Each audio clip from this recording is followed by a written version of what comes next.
مولاي صل وسلم دائما أبدا على حبيبك خير الخلق كلهم. بسم الله الرحمن الرحيم. نحمده ونصلي على رسوله الكريم. أما بعد فأعوذ بالله من الشيطان الرجيم. بسم الله الرحمن الرحيم.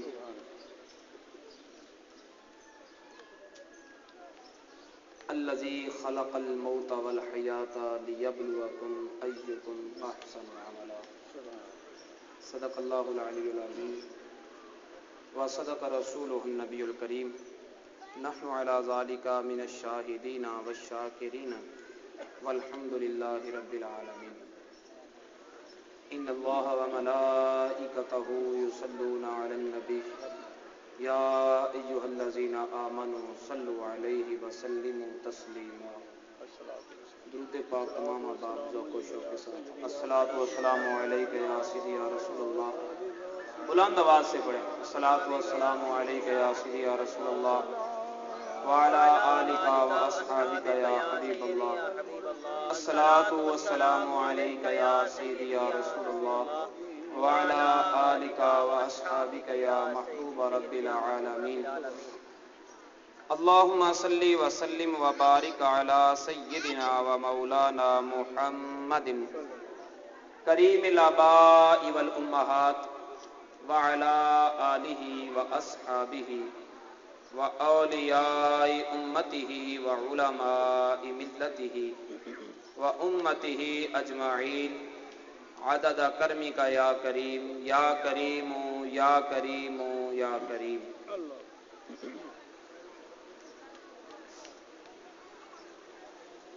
زندگی کی آگ کا انجام خاکستر نہیں. زندگی کی آگ کا انجام خاکستر نہیں. ٹوٹنا جس کا مقدر ہے یہ وہ گوہر نہیں.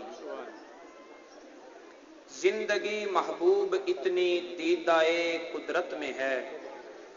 ذوق حفظ زندگی ہر چیز کی فطرت میں ہے. موت کے ہاتھوں سے مٹ سکتا اگر نقش حیات. عام یوں اس کو نہ کر دیتا نظام کائنات. ہے اگر ارزاں تو یہ سمجھو اجل کچھ بھی نہیں. ہے اگر ارزاں تو یہ سمجھو اجل کچھ بھی نہیں. جس طرح سونے سے جینے میں خلل کچھ بھی نہیں. موت تجدید مذاق زندگی کا نام ہے. خواب کے پردے میں بیداری کا ایک پیغام ہے. جوہر انسان عدم سے آشنا ہوتا نہیں. آنکھ سے غائب تو ہوتا ہے فنا ہوتا نہیں. ایتھے کر کے کھڑا کر دو. ادھر کر کے کھڑا کر دو نا. اوتھے کر کے کھڑا کر دو.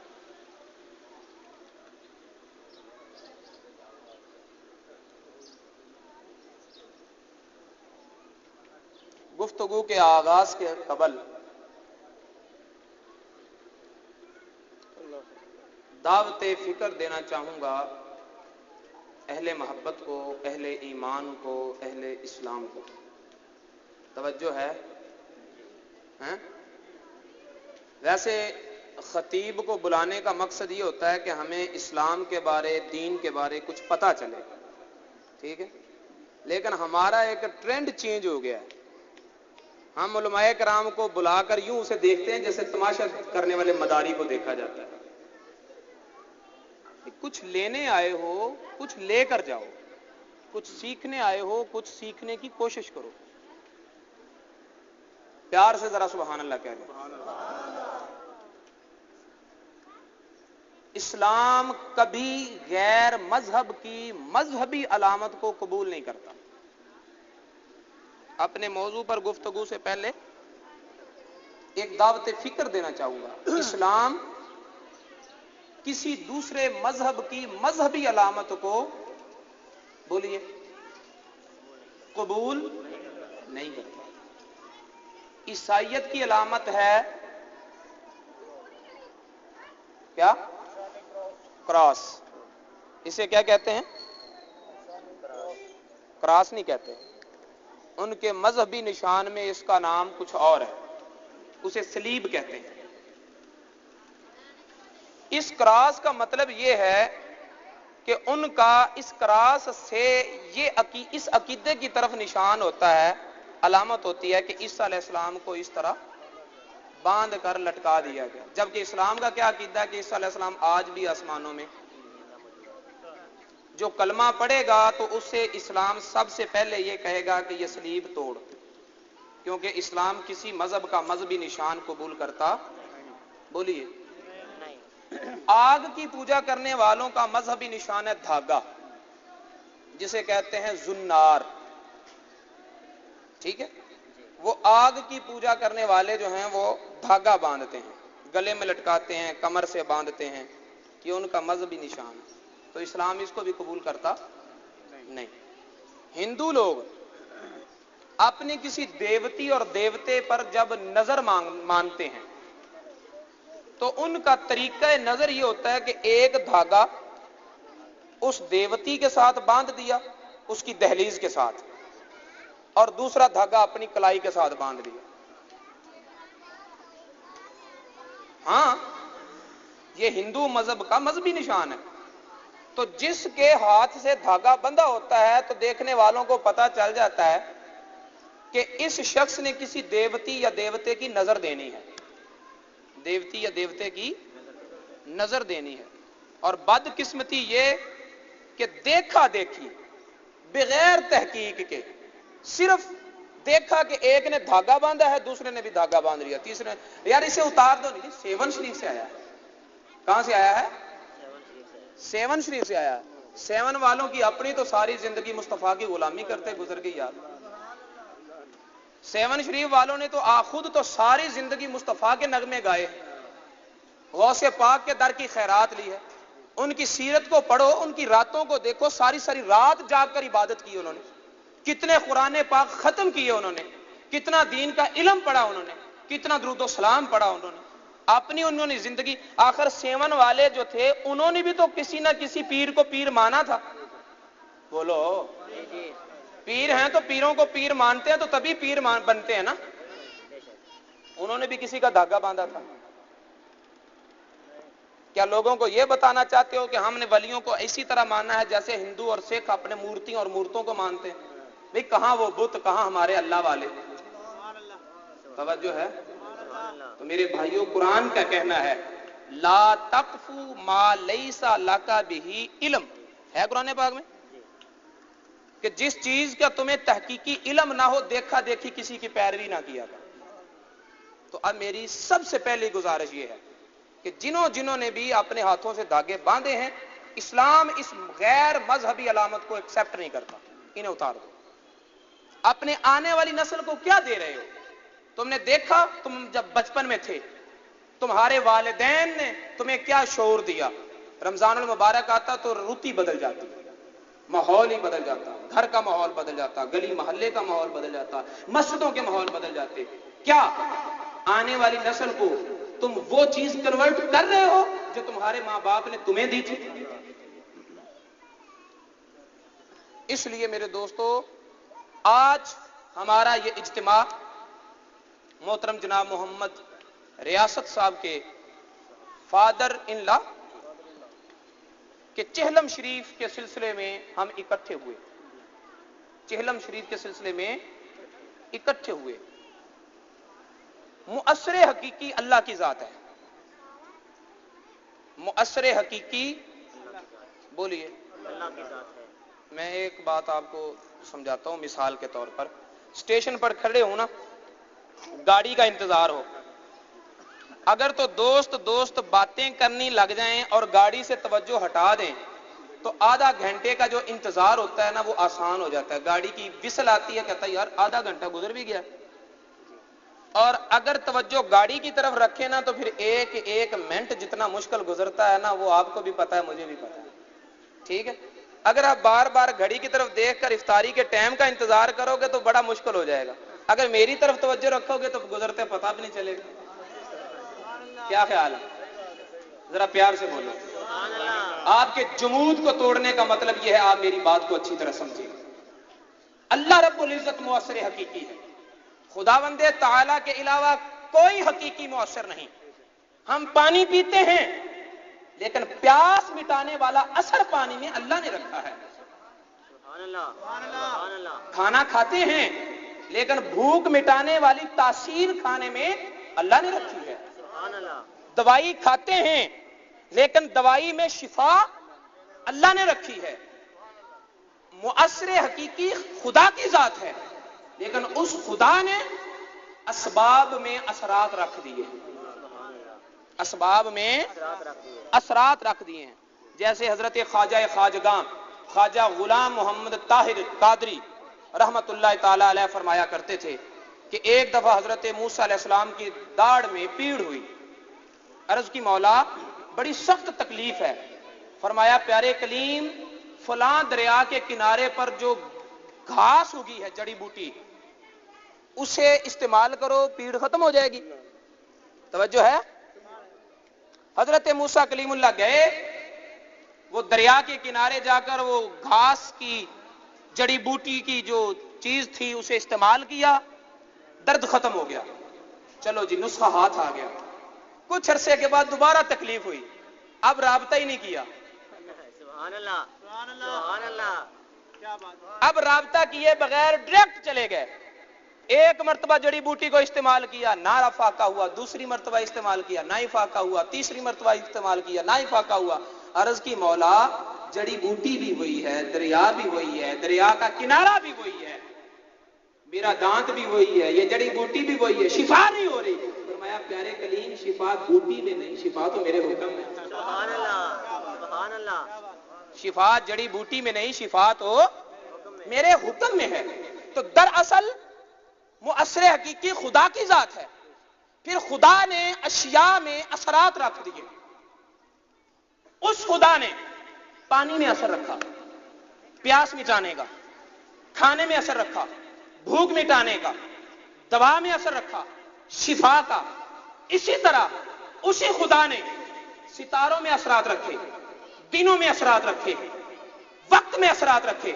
رات کے وقت کا کوئی اور اثر ہوتا ہے, دن کے وقت کا کوئی اور اثر ہوتا ہے.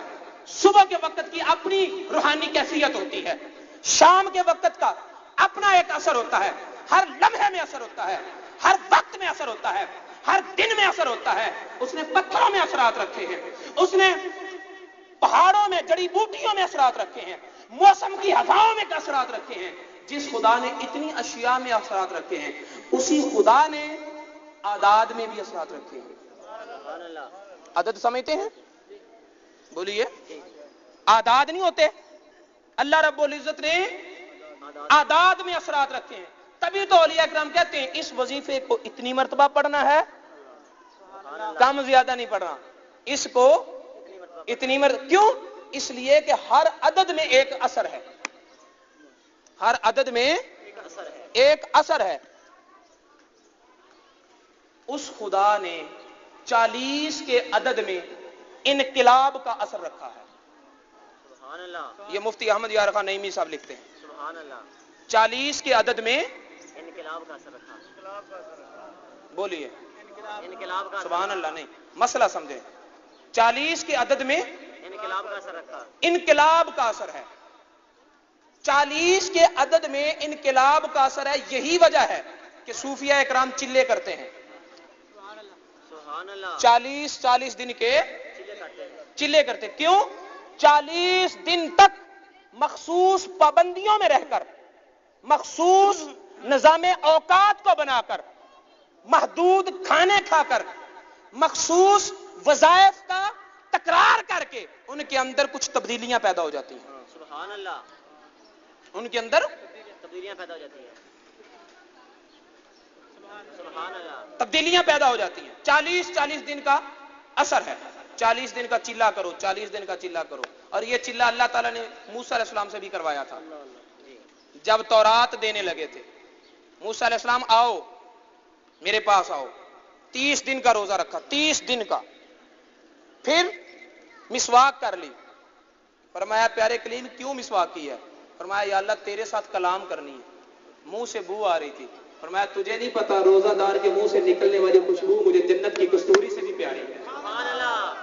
سبحان اللہ. روزہ دار کے منہ سے نکلنے والی خوشبو. اب 10 دن اور روزہ رکھو. مقصود تھا 40 دن پورے ہو جائیں. سبحان اللہ. مقصود یہ کیا تھا؟ 40 دن پورے ہو جائیں. 40 دن پورے ہو جائیں. جب 40 دن پورے ہوئے تو پھر اللہ تعالیٰ نے حجابات اٹھا دیے, اپنے کلام کا شرف عطا فرمایا اور تورات کی کتاب بھی عطا فرمائی. سبحان اللہ. ٹھیک ہے, تو 40 دن میں انقلاب کا اثر ہے. دیکھیں جب تک مسلمانوں کی تعداد 40 سے کم تھی اسلام کا کچھ اور رنگ تھا. جب 40واں آیا تو اسلام کا رنگ اور ہو گیا. سبحان اللہ. سبحان اللہ. 40 آئے, یا رسول اللہ ہم سچ پر ہیں, حق پر ہیں؟ ہاں ہم حق پر ہیں. فرمایا پھر چھپ کر نماز کیوں پڑھیں؟ سبحان اللہ.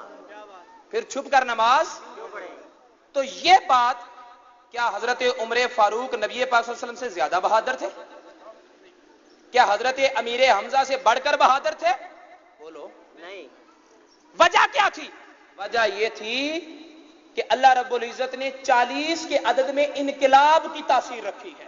سبحان اللہ. 40 کے عدد میں انقلاب کی تاثیر رکھی. انقلاب کی تاثیر رکھی ہے.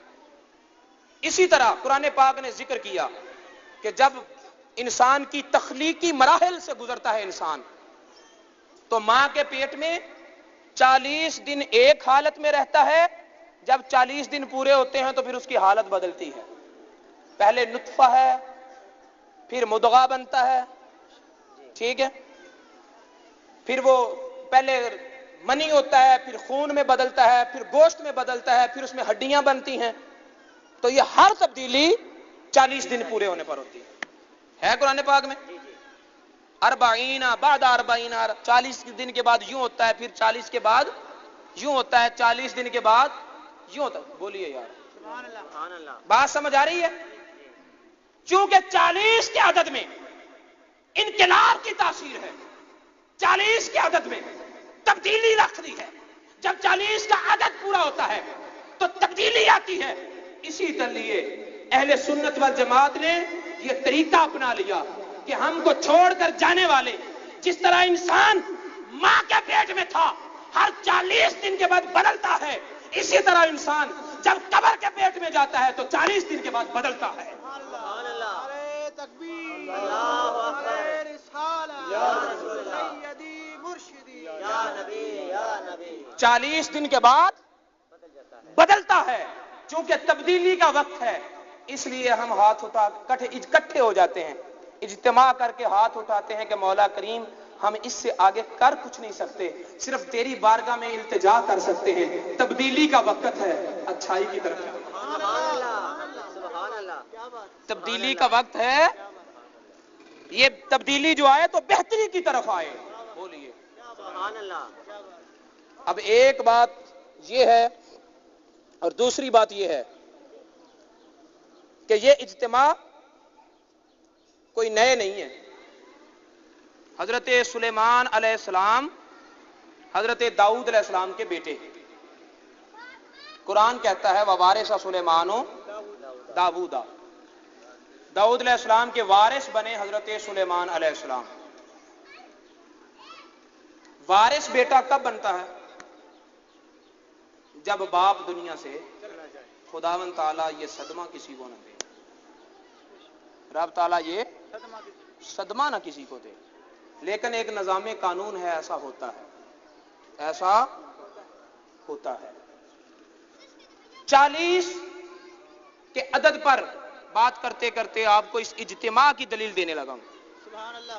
حضرت سلیمان علیہ السلام داؤد علیہ السلام کے وارث بنے, اور میں کیا بتانا چاہتا ہوں آپ کو کہ بیٹا وارث بنتا ہے باپ کے دنیا سے چلے جانے کے سارے بولو یارو, باپ کے چلے جانے کے بعد سارے بولو. جب تک باپ زندہ ہے باپ کی جائیداد میں بیٹے کا کوئی حق نہیں. اس بات کو سمجھو, میں یہ بلانا ایسے نہیں چاہتا, جہاں آپ کو تکلیف دیتا ہوں وہاں کوئی بات سمجھنے والی ہوتی ہے. بیٹا وارث بنتا ہے باپ کے چلے جانے کے. وہ بیٹے ذرا اپنے ہاتھ ہوش کے ناخن لیں جو زندگی میں باپ کو کہتے ہیں کہ بس ہماری جائیداد تقسیم کرو, ہمارا حصہ ہمیں دو, تمہارا حصہ ہے ہی نہیں, کون سا دیں؟ بولو. جب تک باپ زندہ ہے کسی کا کوئی حق نہیں ہے, باپ مالک ہے. بولتے نہیں, کوئی دال میں کالا کالا تو نہیں. بوڑھوں کی زندگی کو نقصان دیا آپ نے. جگر اور خون, جگر کا خون دے کر پالا پوسا, اور جب ذرا ہوش آئی تو اب تقسیم لے کر بیٹھ گیا, میرا حصہ مجھے دو. تیرا حصہ ہے کون سا پہلے یہ تو بتاؤ. باپ کے جانے کے بعد جو ترکہ بچتا ہے وراثت کے احکام پھر لاگو ہوتے ہیں, پہلے نہیں لاگو ہوتے. لہذا والدین کو تنگ کرنا چھوڑ دو. والدین کو تنگ کرنا, بولو. قرآن تو یہ کہتا ہے وَخْفِضْ لَهُمَا جَنَاحَ الذُّلِّ مِنَ الرَّحْمَةِ. اگر تیرے ماں باپ کو تیرے سہارے کی ضرورت پیش آ جائے تو پھر اپنی نرمی کے پر بچھا دے. نرمی کے پر ہیں ہمارے پاس, ہمارے تو کیا ہیں, تو بازو کے لیے لفظ ید بولا جاتا ہے عربی میں, ایسے ہی ہے. تو کہنا تو یہ چاہیے تھا کہ نرمی کے ہاتھ بچھا, لیکن ہاتھ نہیں کہا, فرمایا پر بچھا. توجہ ہے تو ذرا بول یار. نرمی کے, یا اللہ پر تو نہیں دیے, دیے تو تو نے ہاتھ ہیں. تو رب کی حکمت جواب دیتی ہے بندے دیے تو میں نے ہاتھ ہیں, ہاتھ دیے ہیں, بازو دیے ہیں, ہاتھ اور بازو میں ہڈی بھی ہے. میں نے پر کا لفظ اس لیے بولا ہے کہ جانور کے پرندے کے پر میں ہڈی نہیں ہوتی. لہذا تو جب اپنے بازوؤں سے اپنے والدین کو سہارا دے تو اتنا نرمی سے دے کہ تیرے بازو کی ہڈی کی سختی بھی تیرے ماں باپ کو خدا تو تجھے یہ حکم دے رہا ہے کہ ماں باپ کو سہارا بھی دو تو تیرے جسم میں ہڈی ہے, ہڈی کی سختی بھی والدین کو محسوس نہ ہونے دے. قرآن تو یہ کہہ رہا ہے. ٹھیک ہے, پھر بڑھاپے میں جا کر والدین کہتے ہیں ماں باپ بچے بڑے نافرمان ہیں, تو ان سفید ریش بزرگوں سے التماس یہ ہے کہ وہ نافرمانی ہوں گے. فرما برداری تو قرآن نے سکھانی تھی, تم نے قرآن کی بارگاہ میں بچوں کو آنے نہیں دیا. بولو. ماں کا احترام قرآن سکھاتا ہے, بہن کا تقدس قرآن سکھاتا ہے, پڑوس کے حقوق قرآن سکھاتا ہے, بڑوں کی عزت قرآن سکھاتا ہے, چھوٹوں سے شفقت قرآن سکھاتا ہے, زندگی کے اصول اور نظم و ضبط یہ قرآن سکھاتا ہے. قرآن کی بارگاہ میں تو بچوں کو بھیجا ہی نہیں ہے. ہم نے تو انہیں جنٹل مین بنانا ہے, ہم نے تو انہیں انگریز ایجوکیشن انگلش میڈیم سکول میں بھیجنا ہے. ٹھیک ہے, ہم یہ پسند کرتے ہیں کہ ہمارے بچوں کی توتلی زبان جب کھلے تو پھر ڈی فار ڈاگ اور سی فار کیٹ, کتے اور بلی کا نام آئے اس کی زبان پر. کاش ہماری سوچ نہ بدلتی, ہماری فہم و فراست نہ بدلتی کہ توتلی زبان کھل رہی ہے تو بسم اللہ سے آغاز ہونا چاہیے, الحمدللہ سے آغاز ہونا چاہیے. ٹھیک ہے, بچہ گالی دیتا ہے باپ خوش ہوتا ہے, بچہ بول رہا ہے, یہ نہیں پتا کہ کیا بول رہا ہے. وہ مائیں مر گئیں جن کے پیٹوں سے جنم لینے والے قطب الدین بختیار کاکی تھے. استاد کہتا ہے بیٹا پڑھ الحمدللہ رب العالمین, بچہ کہتا ہے استاد محترم پڑھائیے سبحان اللہ ذی اسرا بعبدہ. ہوا کیا ہے؟ فرمایا میری ماں 14 پاروں کی حافظ تھی, 14 پاروں کی تلاوت کیا کرتی تھی, میں ماں کے پیٹ میں سنا کرتا تھا, سن سن کر میں نے 14 پارے 14 پارے. یہاں میری بیٹیاں بھی ہیں, میرے بہنیں بھی ہیں, میری مائیں بھی ہیں. میں اپنا پیغام ان تک کنورٹ کرنا چاہتا ہوں. گلشن میں بہاریں ایسے نہیں آیا کرتی. ایک مرتبہ خزاں آ جائے, خزاں کے کھلے ہوئے بالوں کو سمیٹنا بہت مشکل ہوتا ہے. زمین کو اپنی زرخیزی قربان کرنا پڑتی ہے، سورج کو اپنی شعاعیں قربان کرنا پڑتی ہیں، ہواؤں کو اپنی اٹھیلیاں نشاور کرنا پڑتی ہیں، ہواؤں کو اپنا کام کرنا پڑتا ہے، فضاؤں کو اپنا کام کرنا پڑتا ہے، زمین کی زرخیزی کو اپنا کام کرنا پڑتا ہے، ہوا پانی کو اپنی قربانی دینا پڑتی ہے، ارے چاند کی تمازت اور چاندنی کو اپنا کام کرنا پڑتا ہے، سارا نظام ملتا ہے تب کہیں جا کر ایک گلشن پیدا ہوتا ہے۔ نعرہ تکبیر، نعرہ رسالت، نعرہ تحقیق، علماء اہل سنت۔ یہ باغ میں بہار ایسے، ماں کی عزت، ماں کے قدموں کے نیچے جنت ہے۔ کب؟ جب بیٹا جنتی ہوگا۔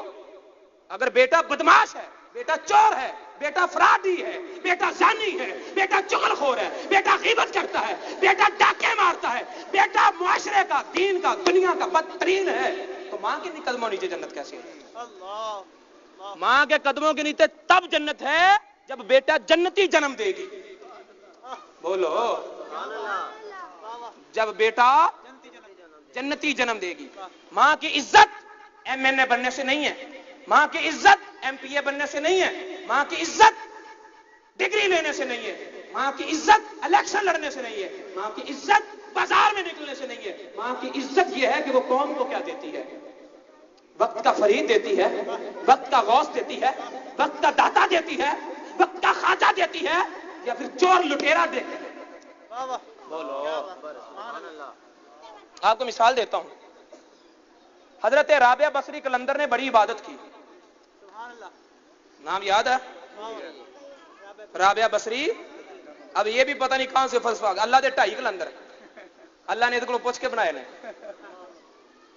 وہ ایڈے وڈے خزانے دا مالک ہے، قلندر انہیں 2.5 رکھنے سن، نبی 1,00,000 کئی ہزار ہے، کلندری دا مرتبہ ایڈا بھارا ہے، نبوت نالوں بھی بہت مہنگا ہے۔ بولو نا، یہ فلسفے پتہ نہیں کہاں سے آ جاتے ہیں۔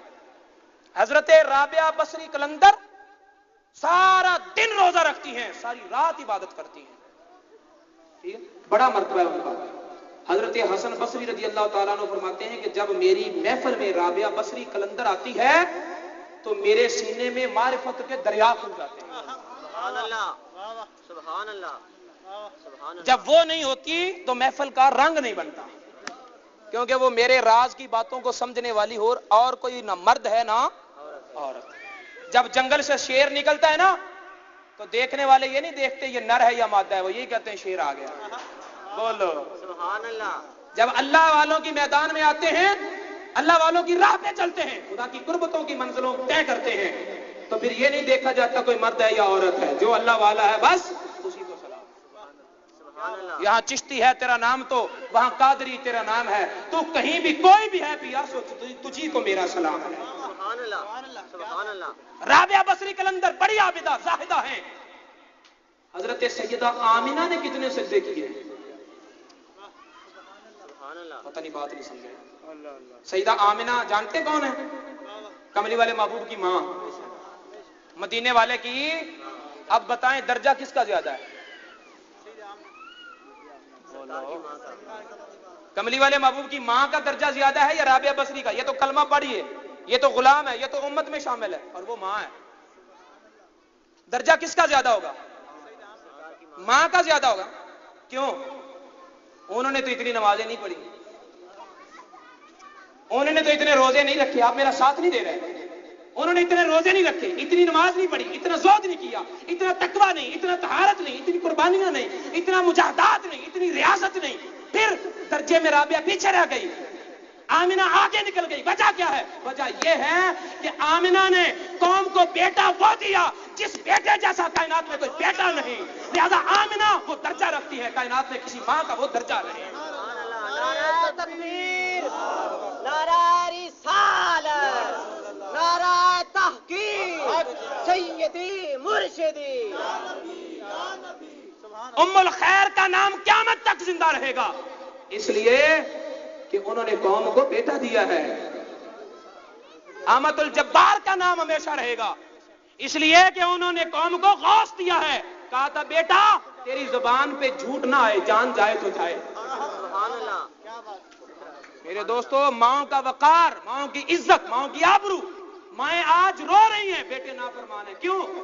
ماں جب تیرا کام کرنے کا وقت تھا تب تو نے وقت کو ضائع کیا ہے. آج بھی کوئی ماں ہو جو شکر کی پڑیا کا لالچ دے کر بچے کو نمازی بنائے. سبحان اللہ.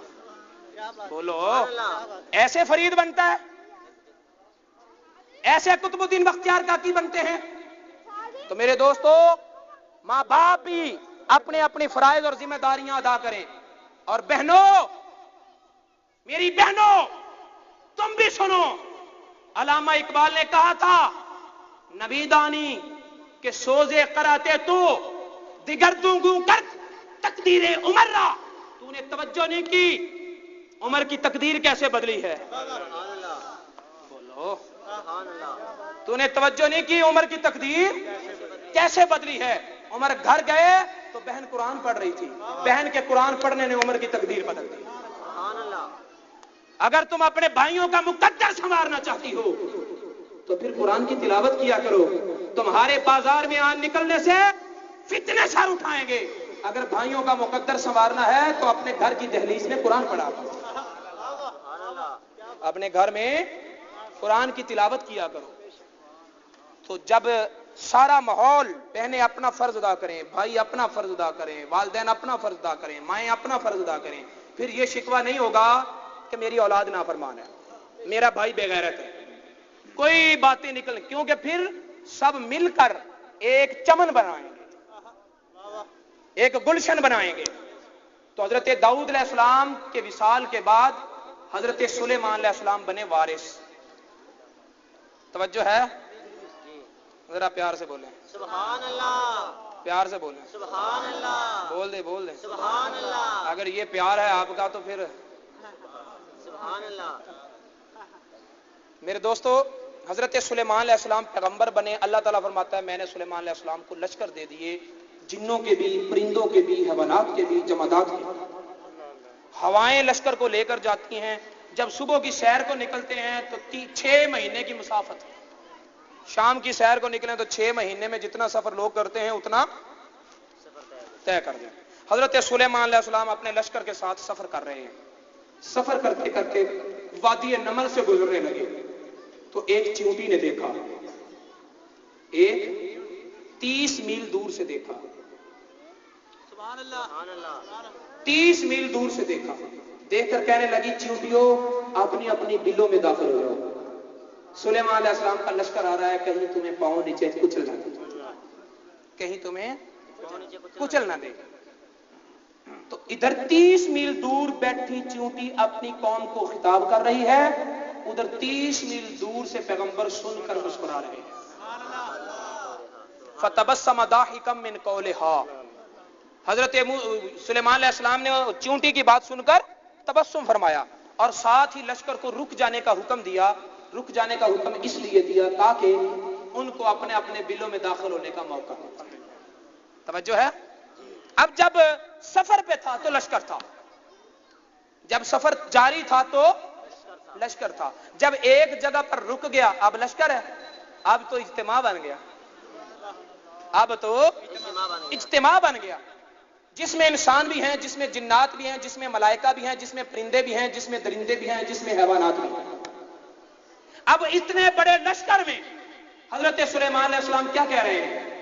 رب اوزعنی ان اشکر نعمتک التی انعمت علی وعلی والدی وعلی والدی. یا اللہ مجھے توفیق عطا فرما تاکہ میں تیرا شکر ادا کروں ان نعمتوں پر جو تو نے مجھے عطا فرمائی اور ان نعمتوں پر بھی جو تو نے میرے ماں اور باپ کو عطا فرمائی. بولو پتہ یہ چلا کہ والدین کے چلے جانے کے بعد سالوں بعد، والدین کے وصال کے سالوں بعد اجتماع کر کے بڑے مجمع میں ان کو یاد کرنا، ان کا ذکر کرنا شرک نہیں، بدعت نہیں، یہ تو پیغمبروں کی سنت ہے. یہ تو پیغمبروں کی سنت ہے. لہذا آج جو کام ہم کر رہے ہیں اجتماع کر کے اپنے والد، گئے ہوئے والد کا ذکر کر رہے ہیں. ٹھیک ہے؟ حضرت ابراہیم علیہ السلام نے جب تعمیر کعبہ کر لی، تعمیر کعبہ کر لی، اگر باپ زندہ ہوتا تو چچے کے گھر کون رہتا؟ حضرت ابراہیم علیہ السلام چچے کے گھر کیوں پرورش پاتے؟ باپ زندہ نہیں تھے، چچے کے گھر پرورش پائی، اور چچا بھی بے وفا نکلا، بت بناتا تھا۔ جب نمرود نے آگ میں پھینکا تو چچا ابراہیم کے ساتھ نہیں تھا، نمرودی کے لشکر کے ساتھ تھا، ٹھیک ہے؟ وہیں پر جہاں سے آگ تھوڑا ٹھنڈا ہوتی تھی وہاں سے آگ کو جلاتا تھا چچا، ٹھیک ہے؟ تو اللہ رب العزت نے وہی فیصلہ فرما دیا، اسی آگ سے ایک چنگاری نکلی اور آذر پر پڑی، وہیں جل کر کوئلہ ہو گیا۔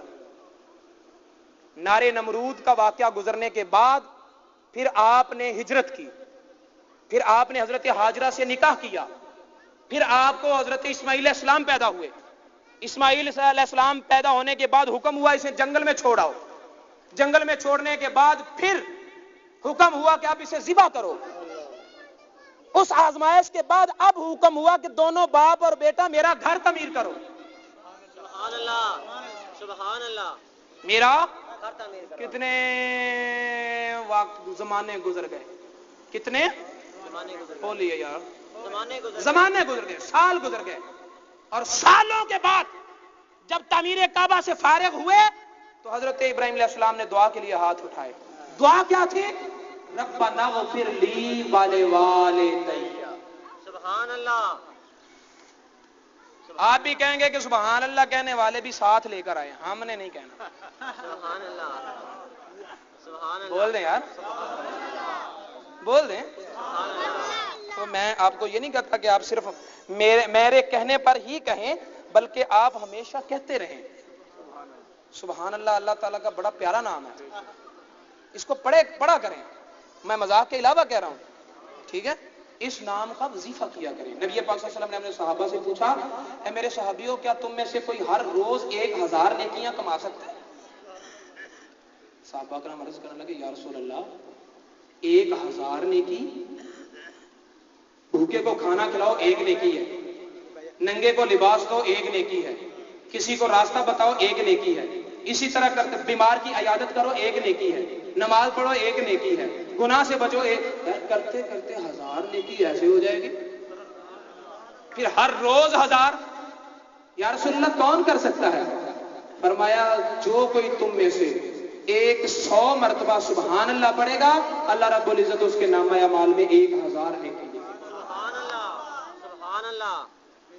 یہ صرف مولوی کی خطاب میں نہیں کہتے، ویسے بھی پڑھا کریں، اللہ تعالیٰ کا بڑا پیارا نام ہے، ٹھیک ہے؟ اس نام کو جپا کریں، اس نام کا ذکر کیا کریں، اور ہر کام سے پہلے بسم اللہ الرحمن الرحیم بھی پڑھا کریں، اس کو عادت کو زندہ کرو۔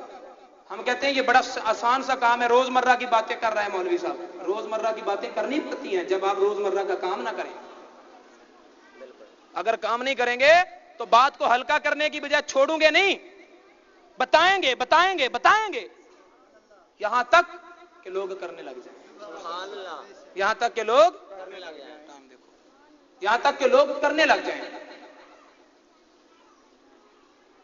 جب کوئی سواری پر بیٹھنے سے پہلے پڑھے بسم اللہ الرحمن الرحیم، کیا پڑھے؟ بسم اللہ الرحمن الرحیم، بسم اللہ الرحمن بولو، الرحیم، بسم اللہ الرحمن پڑھ لو 2-3 مرتبہ، میں بہانے سے پڑھا رہا ہوں تاکہ نامہ اعمال میں ذخیرہ جمع ہو جائے، پڑھ لیں بسم اللہ الرحمن الرحیم، بسم اللہ الرحمن الرحیم۔ میں نے خود پڑھنا اس لیے شروع کیا ہے کہ آپ کہیں گے آپ پڑھتے نہیں، ہمیں پڑھاتے ہیں۔ بسم اللہ الرحمن الرحیم۔ جب سواری سے بیٹھنے سے پہلے بسم اللہ الرحمن الرحیم پڑھ لے، اس نے تو پڑھ لیا، اب یہ اپنے خیالوں میں کھو گیا، لیکن سواری جتنے قدم چلے گی، جتنے قدم کا فاصلہ طے کرے گی، ایک ایک قدم کے بدلے میں ایک ایک نیکی اس کے نام آئے گا۔ دیکھو یارو، اللہ تعالیٰ نے امت محمدیہ کے لیے سودے کتنے سستے رکھے ہیں، اب بھی نہ خریدے تو مرضی کی بات ہے نا، ٹھیک ہے؟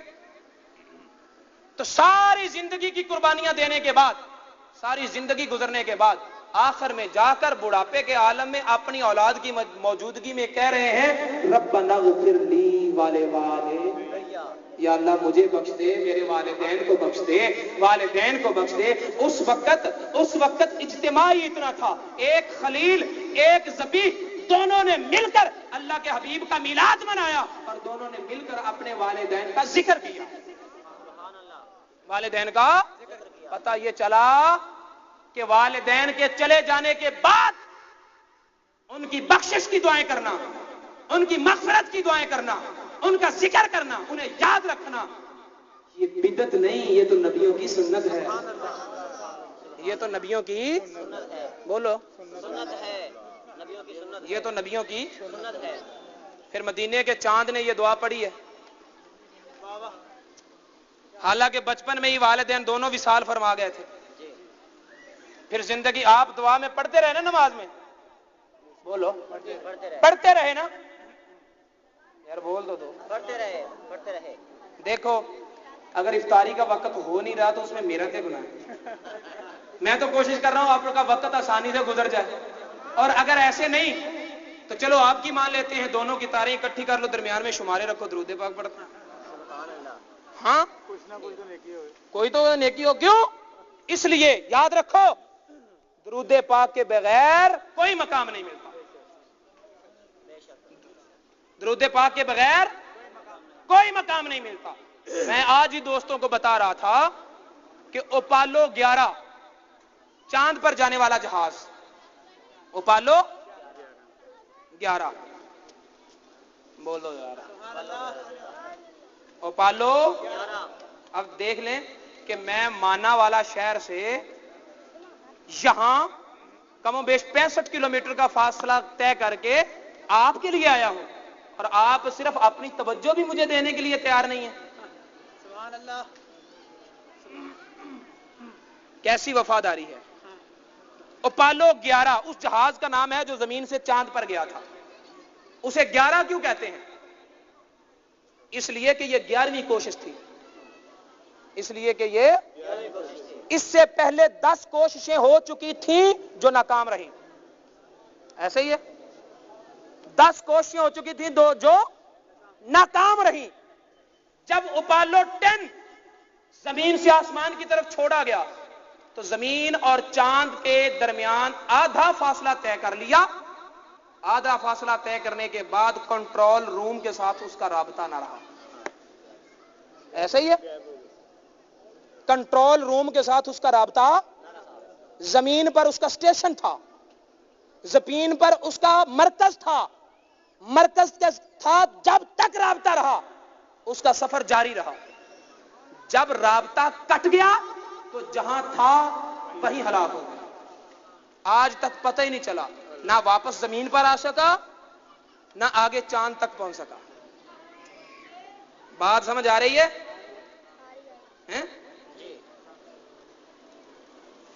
چلو سن لو، سمجھ شاید افطاری کے بعد آئے. اوپالو 11 تیار کرتے ہوئے اس کے رابطہ کنٹرول کو مضبوط کیا گیا. اس کے رابطہ کنٹرول کو مضبوط کیا گیا یہاں تک کہ وہ چاند پر جا پہنچا اور اس کا رابطہ مرکز کے ساتھ باقی رہا. تو اس کے چاند پر کامیابی کے ساتھ پہنچنے میں جو راز تھا، وہ راز یہ تھا کہ کنٹرول روم کے ساتھ رابطہ باقی رہا، مرکز کے ساتھ رابطہ باقی تھا. جس کا رابطہ کٹ گیا، جہاں جہاں کٹا وہیں غرق ہو گیا، خراب ہو گیا، تباہ ہو گیا، برباد ہو گیا. ٹھیک ہے؟ تو جس کا رابطہ قائم رہا وہ منزل پر جا پہنچا. ٹھیک ہے؟ خدا کی قربتوں کا سفر کرنے والوں، تمہارا کنٹرول روم مدینے میں ہے. تمہارا کنٹرول روم مدینے میں ہے. جب تک مصطفیٰ کے قدموں سے رابطہ رہے گا، غوث غوث رہے گا، کتب کتب رہے گا، داتا داتا رہے گا، خواجہ خواجہ رہے گا، واصل واصل رہے گا، کلندر کلندر رہے گا. مصطفیٰ سے رابطہ کٹ گیا، کوئی کچھ بھی نہیں رہے گا. سبحان اللہ. بے شک. نعرہ تکبیر، اللہ نعرہ اکبر. رسالت، یا رسول اللہ، سیدی مرشدی، یا نبی یا نبی. تو میرے دوستو، مرکز کے ساتھ رابطہ رکھو، مرکز کے ساتھ رابطہ رکھو. مدینے کے چاند نے فرمایا، میرا امتی جب تو درود پڑھتا ہے تو تیرا درود ادھر مکمل ہوتا ہے، ادھر فرشتہ لے کر میری بارگاہ میں آ جاتا ہے۔ توجہ ہے، ادھر درود مکمل ہوا، ادھر فرشتہ لے کر بارگاہ میں حاضر ہو گیا۔ اب ایک آدمی درود پڑھتا ہے 1000 مرتبہ، تو تمہارا کیا خیال ہے؟ فرشتہ بیٹھا رہتا ہے، گنتا رہتا ہے، انتظار کرتا رہتا ہے، جب وہ درود پڑھ کر ختم ہوتا ہے بس اب نہیں پڑھنا، پھر وہ سارا 1000 درود زنبیل میں ڈالتا ہے اور اکٹھا سرکار کی بارگاہ میں پہنچ جاتا ہے؟ نہیں، سرکار نے تو فرمایا ادھر درود تیرا مکمل ہوتا ہے، ادھر فرشتہ لے کر میری بارگاہ میں آ جاتا ہے۔ پتہ چلا اگر کہ تو ایک نشست میں 100 مرتبہ درود پاک پڑھے تو فرشتہ 100 مرتبہ تیرے پاس سے اٹھ کر مدینے کی بارگاہ میں جاتا ہے، اور مدینے والے سے پھر تیرے پاس آتا ہے، پھر درود لے کر مدینے والے کی بارگاہ میں جاتا ہے، پھر تیرے پاس آتا ہے۔ اب تعجب کی بات یہ ہے، سوچنے کی بات یہ ہے، فرشتہ ہے امتی سے نبی کے پاس جائے، درود لے کر جائے، جب نبی سے امتی کی طرف آتا ہے تو خالی آ جاتا ہوگا؟ جب نبی سے امتی کی طرف آئے گا تو پھر خالی آ جائے گا؟ ٹھیک ہے، وہ تو وہ ہے کہ قطرہ کسی نے مانگا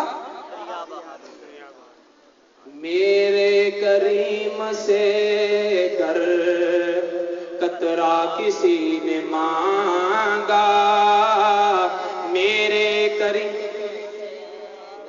آپ کسی طرح بھی نہیں بولتے ہیں، میرے کریم سے کر، قطرہ کسی نے مانگا،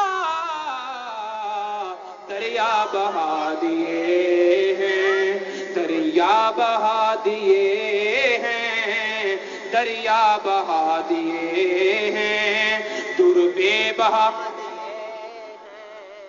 اللہ تعالیٰ میری اور حاضری قبول فرمائے۔ درود پاک پڑھا کریں، ہر کام سے پہلے بسم اللہ الرحمن الرحیم پڑھا کریں، اور اپنے رابطے کو اپنے نبی کے ساتھ مضبوط رکھیں۔ انشاءاللہ العزیز خداوند تعالیٰ کی قربتوں کے سفر جو ہیں وہ منزل بمنزل طے ہوتے رہیں گے۔ وما علینا الا البلاغ۔ مولاي صل وسلم دائما أبدا على حبيبك خير الخلق كلهم